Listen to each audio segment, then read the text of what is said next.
جانور اور پرندے جو ہیں اگر ان کے کسی ساتھی پہ مشکل وقت آئے تو وہ بھی اس کی مدد کرتے ہیں، یہ نہیں دیکھتے کہ اس میں ہمارا کیا مفاد ہے۔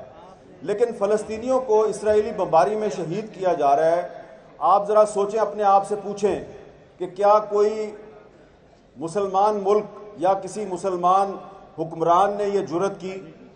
کہ وہ ان کی عملی مدد کرے، اپنی فوج ان کی مدد کے لیے بھیجے؟ نعرے بازی تو سارے کر رہے ہیں، ہم بھی کر رہے ہیں، آپ بھی کر رہے ہیں، اور تقریریں بھی بہت ہو رہی ہیں، لیکن ان کی مدد اس لیے نہیں ہو رہی کہ ان کے ارد گرد، فلسطین کے ارد گرد جو مسلم ممالک ہیں اور جن کی حکومتیں ہیں وہ آپ کو اس کی اجازت نہیں دے رہے۔ آپ ان کی مدد تو کرنا چاہ رہے ہیں لیکن وہ آپ کو اس کی مدد کرنے کی اجازت نہیں دے رہے۔ ابھی ہمارے ایک بہت ہی محترم ساتھی نے یہاں پہ کہا کہ کم از کم غوری میزائل کا رخ ہی اسرائیل کی طرف کر دو۔ بھائی آپ کو پتہ ہونا چاہیے کہ غوری میزائل کا رخ اسرائیل کی طرف کرنے کی کوشش کی تھی ایک آدمی نے، اس کا نام تھا ڈاکٹر عبدالقدیر خان، اور یہ جو بات میں آپ کو بتانے لگا ہوں یہ خود مجھے ڈاکٹر عبدالقدیر خان صاحب نے بتائی۔ میں نے ان سے پوچھا کہ یہ ڈاکٹر صاحب، یہ پرویز مشرف کے ساتھ کیا مسئلہ ہے آپ کا؟ آپ تو ہمارے قومی ہیرو ہیں۔ تو انہوں نے اس کو ایک بہت ناقابل بیان قسم کی گالی دی اور کہا کہ میں نے جب غوری میزائل کی رینج جو ہے وہ 5000 کلومیٹر کرنے کی کوشش شروع کی اور پروجیکٹ کے لیے جب میں نے ان سے فنڈز مانگے تو انہوں نے کہا اچھا اس کا مطلب ہے تم اسرائیل کو ٹارگٹ کرنا چاہتے ہو، تو ہمارا تو دشمن انڈیا ہے، تو یہ 1500 یا زیادہ سے زیادہ 2000 کلومیٹر سے آگے تم نہیں جا سکتے۔ تو حضور بات تو کرنا بڑا آسان ہے کہ غوری میزائل کا رخ اسرائیل کی طرف کر دو، لیکن جس نے کرنے کی کوشش کی اس کو تو آپ نے عبرت کی مثال بنا دیا۔ یہ بات میں اس لیے کر رہا ہوں یہاں پہ کہ اس وقت بھی مولانا فضل الرحمان صاحب اور سراج الحق صاحب کو پتہ ہے کہ اس وقت بھی پاکستان میں وہ لوگ موجود ہیں کہ جو اوپر سے تو مذمت کر رہے ہیں اسرائیلی بمباری کی، لیکن اندر سے ان کا دل جو ہے وہ کہیں اور ہے۔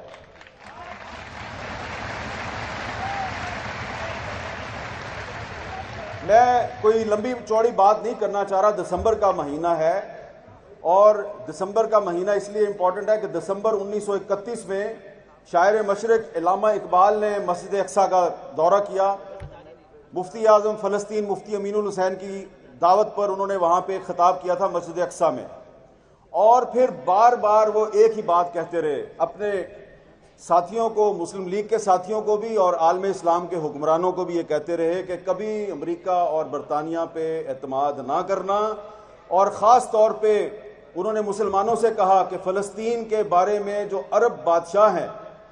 ان کے اوپر کبھی اعتبار نہ کرنا، یہ آپ کے جو مفادات ہیں ان کا تحفظ کرنے کے قابل نہیں ہے۔ اور یہ بات آج صحیح سچ ثابت ہو رہی ہے۔ اس وقت میں کسی عرب بادشاہ کا نام نہیں لینا چاہتا کہ وہ تم تو بہت کچھ کر سکتے ہو لیکن تم نہیں کر رہے۔ ہم بہت سے عرب بادشاہوں کے نام لے سکتے ہیں جو صرف زبانی بیانات تو جاری کر رہے ہیں لیکن عملی طور پہ انہوں نے کوئی مدد نہیں کی فلسطینیوں کی۔ ہمیں سب سے پہلے اپنے گھر کا جائزہ لینا چاہیے کہ آپ کے اپنے گھر میں کیا ہو رہا ہے۔ اب آپ یہاں پہ اتنا بڑا آپ نے اجتماع کیا ہے، یہاں پہ آپ اچھی اچھی تقریریں ہوں گی، قراردادیں منظور ہوں گی، لیکن آج پاکستان کی جو اس وقت موجودہ حکومت ہے اس سے یہ پوچھنے کی ضرورت ہے کہ آپ بار بار جو یہ کہتے ہیں کہ مسئلہ فلسطین کا حل 2 اسٹیٹ سلوشن ہے، 2 ریاستی فارمولہ، تو یہ پاکستان کی کون سی پارلیمنٹ نے یہ فیصلہ کیا؟ کہاں پہ یہ فیصلہ ہوا کہ 2 ریاستی سلوشن جو ہے وہ مسئلہ فلسطین کا حل ہے؟ اور کیا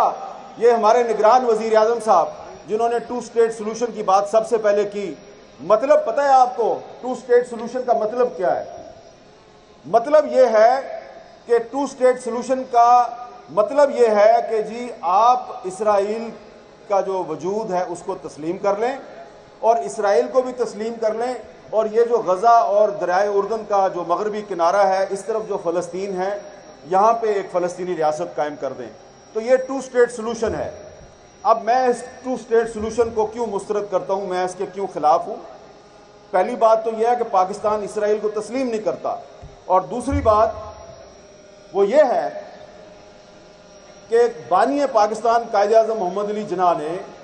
1948 میں جب اسرائیل کو تسلیم کیا گیا تو اس ٹو اسٹیٹ سلوشن کو انہوں نے مسترد کر دیا. ان کو جب یہ کہا گیا کہ آپ اسرائیل کو تسلیم کریں تو انہوں نے انکار کر دیا, اور قائد اعظم نے خط لکھا امریکی صدر ٹرومین کو, اور اس خط میں یہ کہا کہ اسرائیل ایک ناجائز ریاست ہے, آپ اس کی سپورٹ بند کر دیں. تو لہٰذا اگر آج پاکستان کی کوئی حکومت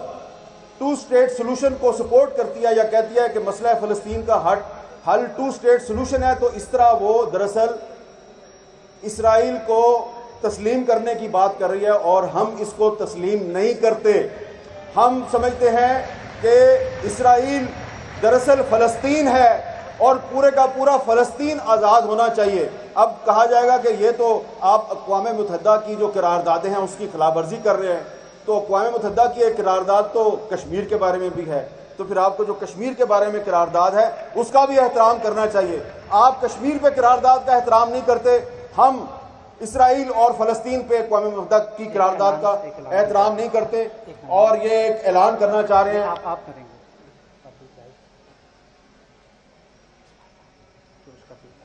ٹھیک 2 بجے آپ نے اس میں 1 منٹ رہ گیا اعلان کر کے. جی میں اجازت لینے سے پہلے یہ ضرور بتانا چاہوں گا کہ یہ جو باتیں میں نے کی ہیں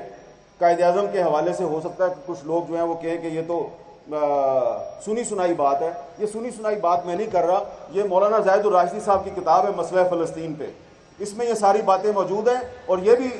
اس میں ایک پورا چیپٹر ہے کہ جو ٹو اسٹیٹ سلوشن ہے یہ پاکستان کی پالیسی نہیں ہے. نگران وزیر اعظم ٹو اسٹیٹ سلوشن کو تسلیم کر سکتا ہے, ہم نہیں کرتے. اور ابھی کچھ ہی دیر میں